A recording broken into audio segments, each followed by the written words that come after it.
Metaphor Refantazio has been released to critical acclaim, record sales for Atlas, and a ton of sponsored reviews. And with all that, I haven't heard anyone saying anything negative about the game. And while the game is good, it's not perfect. Maybe it's because I got sick as soon as the game came out and I put way too many hours in. Despite the game being one of my favorites of the year, I definitely have my issues with it. Instead of telling you how I feel about the game as a whole and giving you some arbitrary number between 1 and 10 about the game, I'm going to break down how some of the most important mechanics work and how they actually function in the game, good and bad. Starting with probably the most impactful, the Archetype System. In Metaphor Refantazio, the Archetype System functions as the class system for the game. It has much of the same classes you can expect from any other JRPG. You have your mage, your healer, your warrior, knight, thief, and so on and so forth. What distinguishes the Archetype System from a typical class system is that you unlock an archetype, not a party member. What that means is that when you unlock a new archetype, that archetype can be used by anyone in your party. You could hypothetically have 3 mages in your party or 3 warriors in your party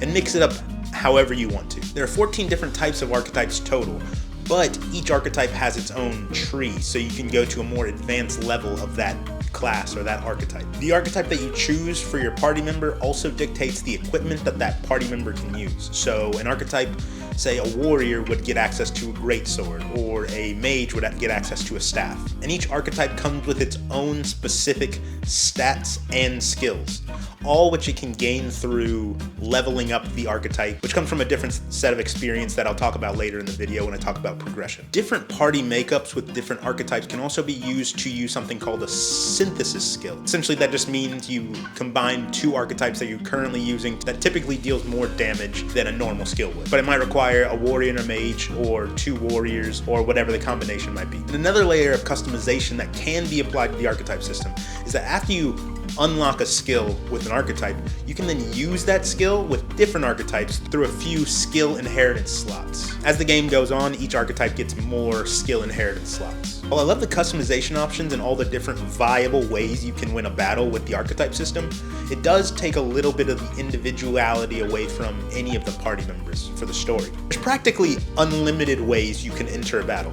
You can go all mage, you can even go all healer. It doesn't really matter. Every archetype does seem viable. There was never a time when I played an archetype and I felt like, wow, this archetype is shitty. And with the inherited skills, it adds another layer of customization that really lets you build your party and your archetypes in your vision. And because of the customization and the differences and the skill inheritance of each archetype, it kind of gives you something you can look forward to throughout the game. You can kind of have your perfect tank envisioned, or your perfect healer, or your perfect damage dealer, and kind of work your way through the game trying to get to that goal. And the rate at which you unlock archetypes is almost perfectly paced to keep you kind of engaged in the system for the entire game. And it's a long game. And that is ultimately really satisfying. And that's great, but the one issue I have with the archetype system, and this might be a nitpick for some people, the archetypes are strong enough that any party member can effectively play any archetype, especially in the early game. I know you might be thinking, what's the issue with that? It allows you to customize it in any way you want. My issue is that so much of the character in any party in any RPG is ingrained in their class. I guess a perfect comparison to illustrate my point is Final Fantasy X. Any character in Final Fantasy X can gain all the stats of a different character through their progression system, through the sphere grid. It's not like it changes on a dime. So imagine you're playing Final Fantasy X and you take Yuna, the healer, and you try to make her into a tank. Yes, you could do that. Yes, you could take her through Auron's portion of the sphere grid and upgrade her defense, but this would happen over time and she would eventually become a tank, which would be less jarring narratively than the archetype system, where you can just take your tank and make them a mage. And so I understand that the archetype system is made for maximum customizability, and it really allows you to be creative in the way that you make your team, but at the same time I do think it takes a little bit away from the character. It's just like a nitpick, and I don't know if there would be like a solution to maintain the customizability while also maintaining the individuality of each party member. That's, for me, the only downside of the archetype system. I think that in the later game, this is kind of resolved in a way that I won't reveal because it's kind of spoilers. Other than that, I think the archetype system was a great way to handle the class system. The next mechanic we're going to go over is easily the most complicated, and it always is for JRPGs. It's the combat system. The combat system in Metaphor Refantazio is following a trend that's been emerging recently in JRPGs, which is combining action combat with turn-based combat. Action combat takes place in the outer world, and you have the ability to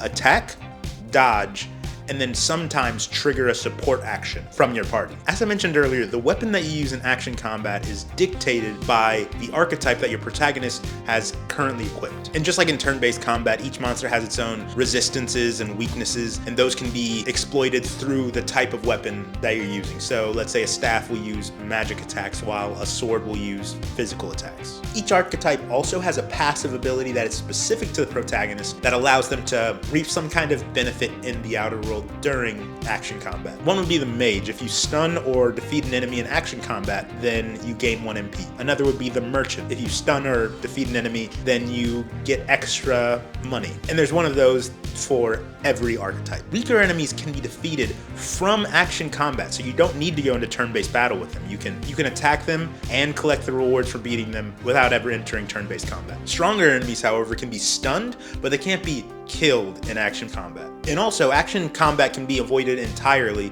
and at any point, regardless of whether you've actually attacked an enemy, you can enter turn-based combat. So action combat is not required for combat. In the outer world, between battles, you can press a button to heal your entire party using MP at any time. After action combat, you enter turn-based combat. If you stun an enemy in action-based combat, then go into turn-based combat, your enemy starts the battle stunned, and also you do a large chunk of damage at the beginning of combat. And if you're forced into combat because an enemy attacked you during action combat, then that means that the enemy gets to go first. A lot of the system works like a typical turn-based RPG. Each character can do a basic attack, use a skill, use an item, run away, and so on. The number of turns you get is dependent on these turn crystals. You get 1 for each party member alive at the beginning of your turn. If you hit your enemy's critical or weakness, then you get to use a turn crystal 2 times, doubling the amount of turns if you were to hit their weakness or have a critical hit every turn. Most actions will use a turn crystal. Some will use more than one. A synthesis attack that I mentioned earlier with the archetypes. If you miss an enemy or attack using an element that your enemy is immune to, then you'll lose an additional turn. You can always check the enemy's statuses and weaknesses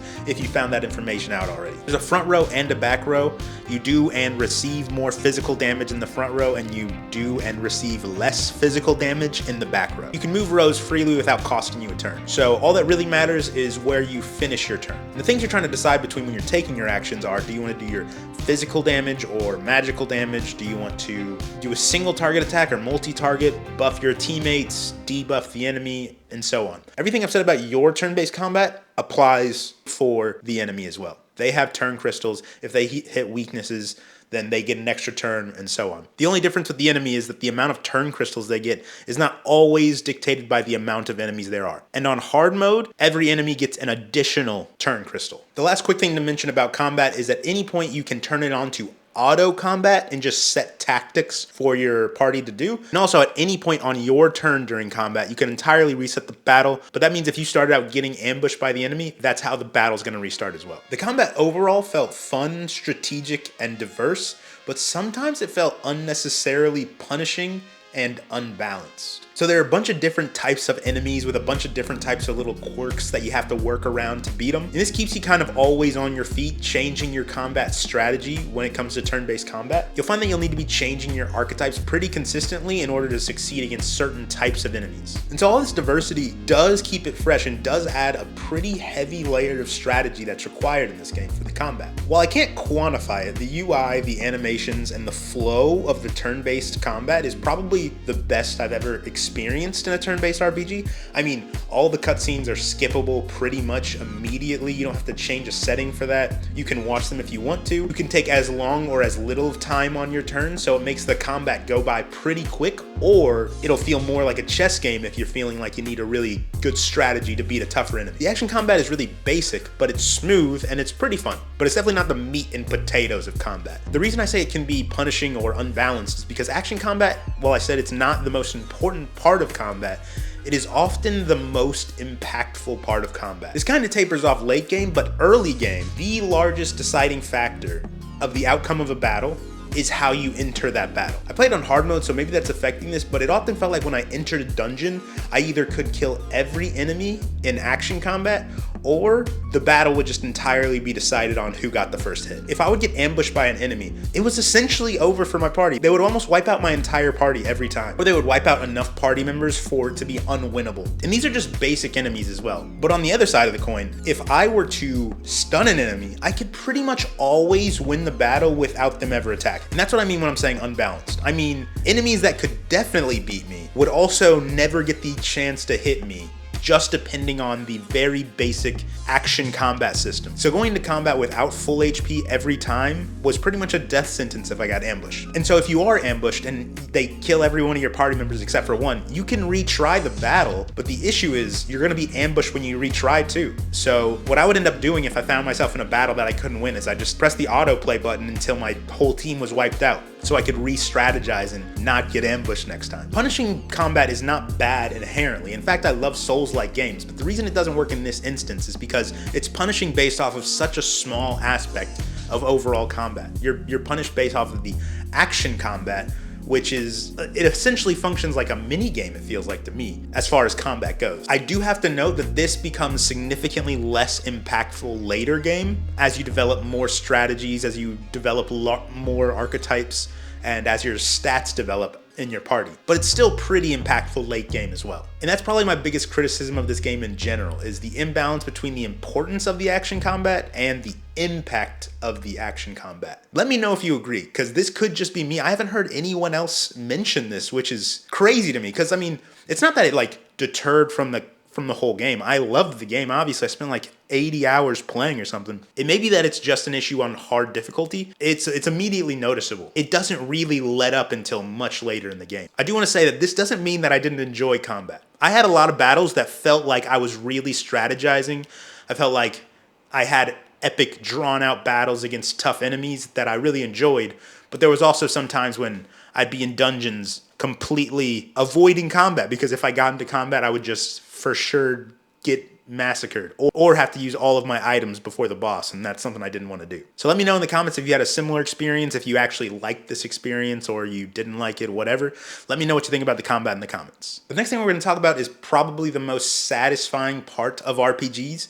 We're going to see how Metaphor Refantazio handles progression. So there are two main types of progression that happen in this game. First, the combat progression, and second, your social progression. If you're unfamiliar with the Persona games, and having progression on a social level might sound jarring, but we'll get into that after the combat progression. So combat progression is broken into two parts. You have your party members' levels, and then you have your archetype levels.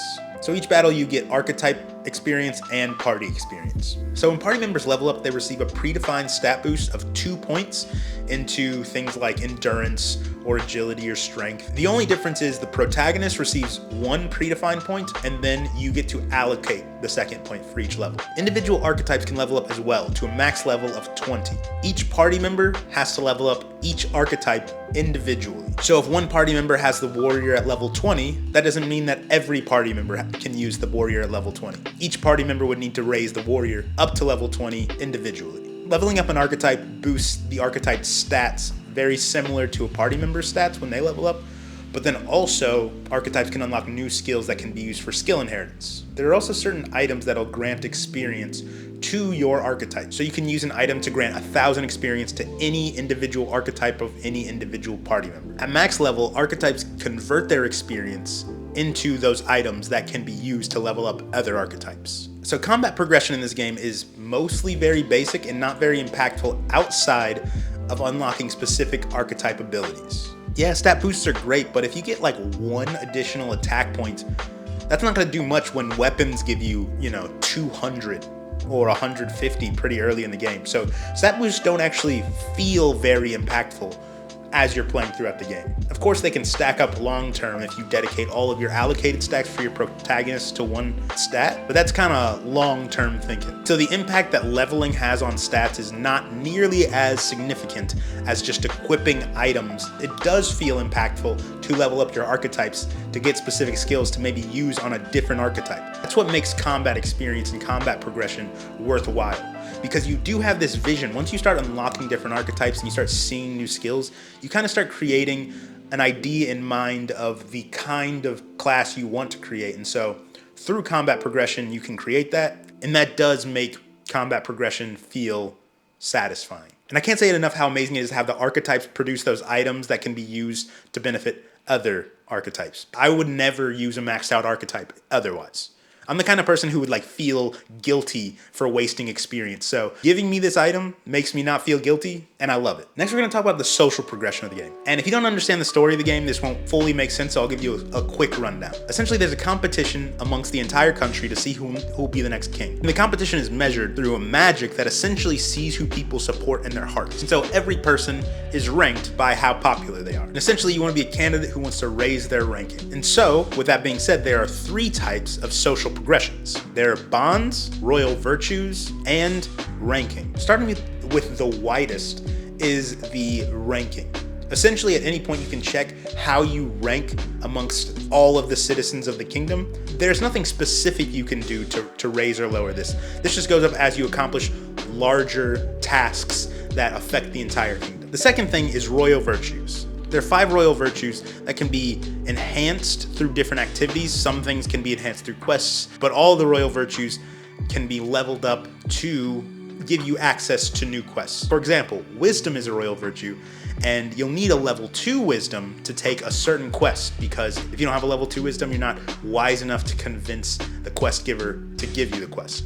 And finally, bonds. Bonds are the relationships that you have between specific individuals. And this is the way that you unlock new archetypes, and improving a bond will improve an archetype, or it'll give you some other benefit. So for example, improving some bonds may give you a discount at the weapon shop, or other bonds may allow you to upgrade to a higher level archetype. So that's how the social progression works. And overall, I gotta say, it's very balanced, well-paced, and ultimately super satisfying. Ranking isn't something you pay attention to or work towards building, but it is fun to see your ranking go up as you do different tasks around the kingdom. The royal virtues aren't super exciting, but they do add a layer of complexity and planning that needs to be done. Finally, the most important part of social progression, the bonds, they are the most actively monitored, but also the most rewarding. You get huge benefits from building bonds with certain characters.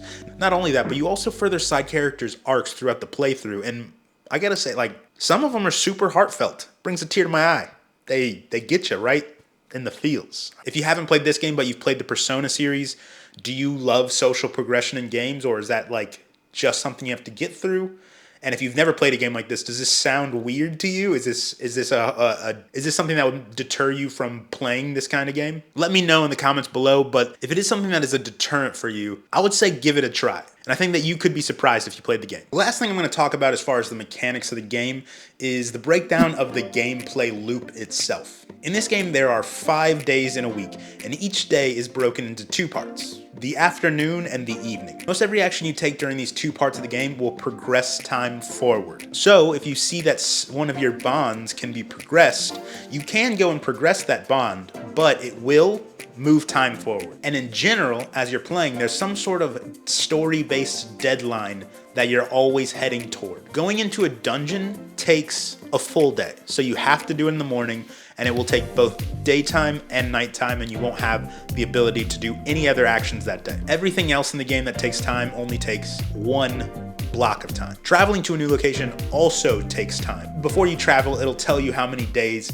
it'll take before you arrive in that location. Now, Metaphor Refantazio is not the first game to do this system. In fact, this system is built upon from the Persona games. But more games should do a system like this. I've said this before, but having time affect the world is the only way a game can feel like the world is actually changing around you. Having a deadline in a game where time affects the world allows you to maintain proper pacing. And Metaphor Refantazio does both of these things almost flawlessly. This game takes a long time to finish. It's paced super well. By necessity, most of the content in this game is optional. That doesn't make it side content. In fact, everything that you do in this game, no matter what it is, it feels like it's a part of the larger story, which really maintains the pace of the game. Most RPGs either railroad you into a plot to maintain the pace at the expense of freedom, or they'll fill the game with side content in order to give you freedom, but that destroys the pace. We've all had a situation where the world is ending, but we have to deliver flowers to side quest girl A. And the calendar system perfectly walks the line between those two options. It gives you the freedom to choose between tons of optional content. All of that optional content will progress the story forward. And so it's just a perfect system to maintain pace and freedom. The gameplay loop works like this. You further the story, you're given a deadline for when the next large event will happen, and then you're free to do whatever you need to prepare for that deadline. You meet the deadline, story's furthered, deadline, freedom. And that's how the gameplay loop works. When you have that free time, you feel like you need to strategize to maximize it. That's slightly more complexity to this. One day a week is Idles Day or the big sale day. So everything that you can buy will be on sale and you kind of work around that. Make sure you're in town during that day so that you can get everything at a discount, because who doesn't love a discount? And so when you're dealing with your free time in the game, you try your best to optimize and not waste any time. You kind of plan your days around what can you get done now so that you can do something else later. Maybe you don't have enough money now for the bargain day, so you go to a dungeon today so that tomorrow you'll be in town for the sales. It is very satisfying to organize a perfect lead up to the deadline. Sometimes you'll make a mistake and you'll find that you're kicking yourself for, talking to this person, for furthering this bond too early and wasting tomorrow because you had nothing to do. But the point is that this system does maintain the pace of the game. It makes you feel like you have options of what you can do. More games should use it. What do you think? Do you like the calendar system, or do you think that they should have used an entirely different system in the Persona series? I personally love it, and I think that this iteration is great. Let me know in the comments below. Metaphor Refantazio is a great game, maybe even game of the year, I don't know, but it's not perfect. No game is. The fact that it has so many sponsored reviews, I don't know if you've run into any sponsored reviews, but I've seen plenty of sponsored reviews. That's one thing you'll never catch me doing. I promise right now, I'm never gonna do a sponsored review. Scouts Honor. 3. Scouts Honor. Do you do 3 fingers for Scouts Honor? Scouts Honor. Any case, it's a game I would definitely suggest you get. If you're like anti-JRPG and JRPG tropes, then, maybe not. A YouTube friend, Gimme the Cash, just recently said that he's not gonna buy it because he's saving money and he's just gonna play backlog games. That's rough. This is a rough one to skip. Is that a good decision? Should you play this game? I don't know, man. I'm just here to give you my thoughts on the game. My name is Terrence. I'm gonna keep playing games till I find the perfect one. Peace. Love.